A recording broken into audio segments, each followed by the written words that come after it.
कुछ ने पैसों के लिए बेच दिया, कुछ ने बूट के खौफ से अपना ईमान बेच दिया। नारे ये हुसैन के लगाते हैं और काम यजीद वाले करते हैं। सब कुछ इनके कंट्रोल में, लेकिन फिर भी इलेक्शन से भाग रहे हैं। क्यों? क्योंकि सिर्फ एक चीज इनके कंट्रोल में नहीं है और वो है आवाम। डॉलर 170 रुपए से 300 पे पहुंच गए, लेकिन 9 मई की मजम्मत लाजमी है, क्योंकि जब तक 9 मई की मजम्मत नहीं होगी मुल्क तरक्की नहीं करेगा। एक पार्टी को क्रश करने के लिए वो सब प्लानिंग करके किया गया, उसकी मजम्मत 3 महीनों से मुसलसल करवाई जा रही है। बिस्मिल्लाहिर्रहमानिर्रहीम। अस्सलाम वालेकुम नाजरीन, आओ सोचें ज़रा मैं आपको खुशामदीद। नाजरीन, पाकिस्तान का निज़ाम इंसाफ ऐसा निज़ाम जिस पे इन्ना लिल्लाहि व इन्ना इलैहि राजिऊन पढ़ने का दिल करता है। एक कमसिन बच्ची पर जज की अहलिया ने तशद्दुद किया और वो अस्पताल में ज़िंदगी और मौत की जंग लड़ रही है, लेकिन हमारी अदालतें खामोश तमाशाई बनी भी बैठी हैं, क्योंकि वो एक गरीब की बच्ची है। दूसरी तरफ इस्लामिया यूनिवर्सिटी का जो स्कैंडल सामने आया है, उस पर मुबैना तौर पर ताकतवर लोगों के बच्चे शामिल हैं, इसलिए उनके खिलाफ भी किसी किस्म का कोई तगड़ा एक्शन नहीं लिया गया। दूसरी जानिब एक रेडी वाले को फैसल मस्जिद के सामने ठेला लगाने पर 6 महीने की कैद सुनाई जाती है, और हमारे जज साहिबान कहते हैं कि सिर्फ 6 महीने की सजा। क्यों? 6 महीने की सजा तो बहुत कम है। एक रेडी लगाने वाले पर 6 महीने की सजा कम है, लेकिन पाकिस्तान का अरबों रुपए खा जाने वालों को बाइज्जत तौर पर उनके केसेस से बरी किया जा रहा है। और उनको केसेस में जो कि ओपन एंड शट केसेस थे, जिनमें सूरज की तरह रोशन थे तमाम सबूत, लेकिन उनमें सबूत की कमी पर उनको बाइज्जत तौर पे बरी कर दिया गया। यह है हमारा निज़ाम इंसाफ। हमारा निज़ाम इंसाफ देखिए कि 14 मई को इलेक्शन का फैसला अब तक मौजूद है। 14 मई 2023 को पंजाब में इलेक्शन होने थे, लेकिन उसको भी 3 माह गुजरने वाले हैं। तौहीन अदालत हो चुकी है, आइन टूट चुका है, लेकिन हमारी अदालतों ने किसी किस्म का कोई एक्शन नहीं लिया गया, क्योंकि हमारी अदालतों पर बूट का साया है। हमारी अदालतें बूट के ज़ेरे साया तमाम फैसले कर रही हैं। जैसा उनको हुक्म मिल रहा होता है वो उसी तरह से फैसले करती हैं।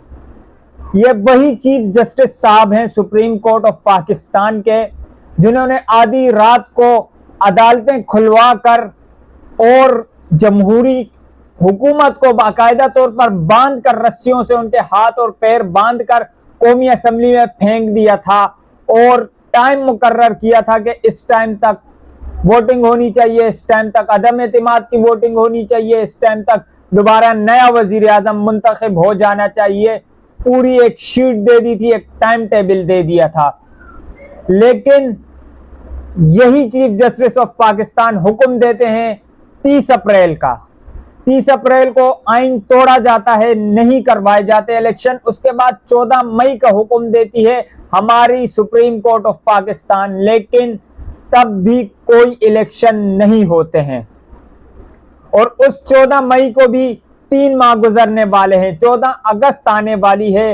अब तक ना इलेक्शन कमीशन ऑफ पाकिस्तान के खिलाफ तौहीन अदालत हुई, ना ही वजीर आजम के खिलाफ हुई, ना ही बाकी इदारों के खिलाफ जिन्होंने आइन शिकनी की और पाकिस्तान का जो सुप्रीम कोर्ट है उसकी हुक्म अदूली की। उन पर किसी किस्म का कोई केस नहीं है, लेकिन एक रेडी वाले को फैसल मस्जिद के सामने ठेला लगाने पर लाखों रुपए का जुर्माना होता है और 6 महीने की कैद की सजा होती है, जिसके छोटे छोटे बच्चे, और उसने ठेला इसीलिए लगाया क्योंकि महंगाई के मारे हुए अवाम अब कुछ तो काम करेंगे अपने बच्चों का पेट पालने के लिए। खुददार मेरे शहर का फाकों से मर गया, राशन जो आ रहा था वो अफसर के घर गया। रोटी अमीर शहर के कुत्तों ने छीन ली, फाका गरीब शहर के बच्चों में बट गया। चेहरा बता रहा था कि मारा है भूख ने, हाकिम ने कह दिया है कुछ खा के मर गया। वो रेहड़ी वाला अपने बच्चों के लिए, अपने घर वालों के लिए मेहनत करते हुए कमा रहा था, उसको 6 महीने के लिए जेल में डाल दिया। और उसी तरह की एक बच्ची को, एक गरीब बच्ची को जज की बीवी ने तशद्दुद का निशाना बनाया। इस कदर उस पर तशद्दुद किया कि वो अब जिंदगी और मौत की जंग लड़ रही है। आज की जो ताज़ा खबर है उसके मुताबिक कल उसकी सेहत बहाल होना शुरू हो गई थी, लेकिन आज फिर से हालात तशवीशनाक हो गए हैं उसके लिए, उसकी हालत तशवीशनाक हो गई है। लेकिन उस जज की एहलिया को मुकदमा दायर होते ही अब भी गिरफ्तार तक नहीं किया, लेकिन उसको जमानत मिल जाती है, क्योंकि वो जज की एहलिया है, क्योंकि वो ताकतवर है, क्योंकि उसके पास दौलत है, उसके पास पैसा है। और हमारी अदालतें पैसे वालों के लिए धोती पीछे से उठाती हैं हमेशा, और ताकतवर के लिए और गरीब के लिए हमेशा आगे से धोती उठाती हैं। यह हमारा अदालती निज़ाम है। इनसे हम इंसाफ की उम्मीद लगाए बैठे हैं। यहाँ कोई इदारा अपना काम नहीं कर रहा। जिनका काम इंसाफ फराहम करना है वो इंसाफ नहीं फराहम कर रहे, जिनका काम तहफ़्फ़ुज़ फराहम करना है वो तहफ़्फ़ुज़ नहीं फराहम कर रहे। आज JUI के कन्वेंशन पर एक मर्तबा फिर से धमाका हुआ, दहशतगर्दी का हमला एक मर्तबा फिर से हुआ। पिछले 1.5 सालों में जिस कदर धमाके हुए, जिस कदर दहशतगर्दी हुई मस्जिदों पर और जगह जगह पर जिस तरह के बम धमाके हुए, वो किसी को दिख नहीं रहा। उसको रोकने के लिए कोई इंतजामात नहीं किए गए, लेकिन सबसे 9 मई की मजम्मत करवानी है। 9 मई की मजम्मत के लिए जिना हाउस पर उलमा का वफ्द भी जाता है, लेकिन मस्जिद में धमाका होता है वहां एक आलिम जाकर मजम्मत नहीं करता, क्योंकि ये बिकाऊ मौलवी हैं। विजारतों के लिए अपना दीन, ईमान, धर्म सब कुछ बेच दिया इन लोगों ने। कुछ ने पैसों के लिए बेच दिया, कुछ ने बूट के खौफ से अपना ईमान बेच दिया। नारे ये हुसैन के लगाते हैं और काम यजीद वाले करते हैं। साथ यजीद का देना है, लेकिन सिफारिश हुसैन की चाहिए। मुनाफिकत का आलम है ये। अल्लाह के घर में धमाका होता है, ना कोई तंजीम जाती है, ना उलमा जाते हैं, ना ही किसी को ले जाया जाता है। लेकिन कोर कमांडर हाउस या जो जिना हाउस है, उस पर हमले को जो मुबैना तौर पर खुद साख्ता हमला है, एक पार्टी को क्रश करने के लिए वो सब प्लानिंग करके किया गया, उसकी मजम्मत 3 महीनों से मुसलसल करवाई जा रही है। और इन 3 महीनों में कितने बम धमाके हुए, कितने शहरी मारे गए हैं, लेकिन उस पर किसी ने आवाज तक नहीं उठाई। चीनी 80 रुपए से 150 रुपए पे पहुंच गई है, लेकिन 9 मई की मजम्मत लाजमी है। आटा 70 रुपए से 160 रुपए पे पहुंच गया है, लेकिन 9 मई की मजम्मत लाजमी है। पेट्रोल 150 से 250 पे पहुंच गया है, लेकिन 9 मई की मजम्मत लाजमी है। डॉलर 170 रुपए से 300 पे पहुंच गया है, लेकिन 9 मई की मजम्मत लाजमी है, क्योंकि जब तक 9 मई की मजम्मत नहीं होगी मुल्क तरक्की नहीं करेगा।